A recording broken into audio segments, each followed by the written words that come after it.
but Sunni Islam is the majority, so they will be copying the most amount of criticism from me, and I will not shy away from that. That is not my main focus, but it is part of my program to criticize all radicals, and mashallah, Sunni Islam ranks at number 1 when it comes to extremism. Yeah, they're doing pretty well. Okay, that's awesome. And you know what? I am behind you. I totally agree with what you said. Criticize them all, criticize all of the extremists. And I was behind you fully until I saw the tweets that you tweeted to Theresa May about the drastic measures that you wanted to take.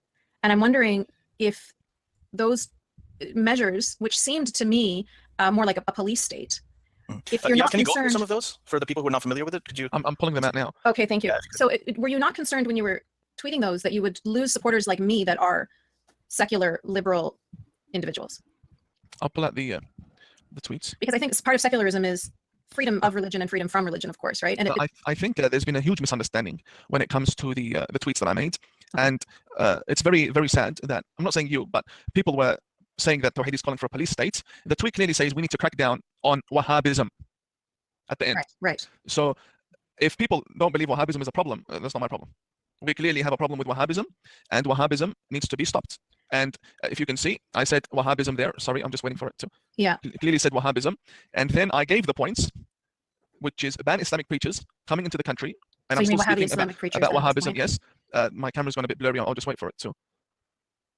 Yep. Then I said send back the Saudi ambassador, because that's true. Saudi Arabia funds Wahhabi ideology.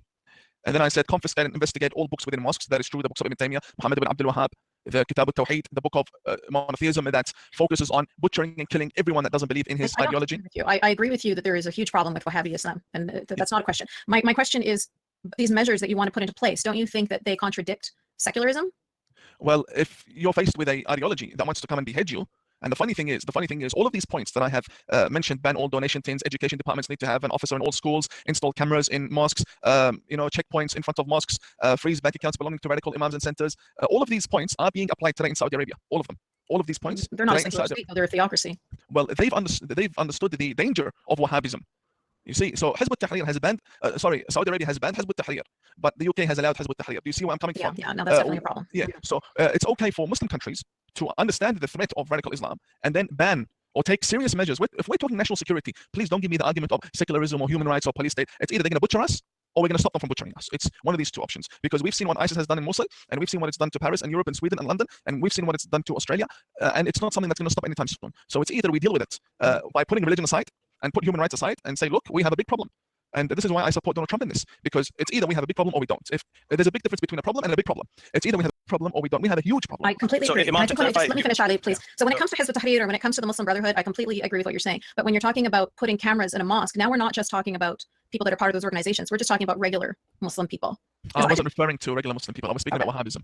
And even if we were speaking about regular Muslim people, I was someone who was about to be radicalized from regular Muslim mosques.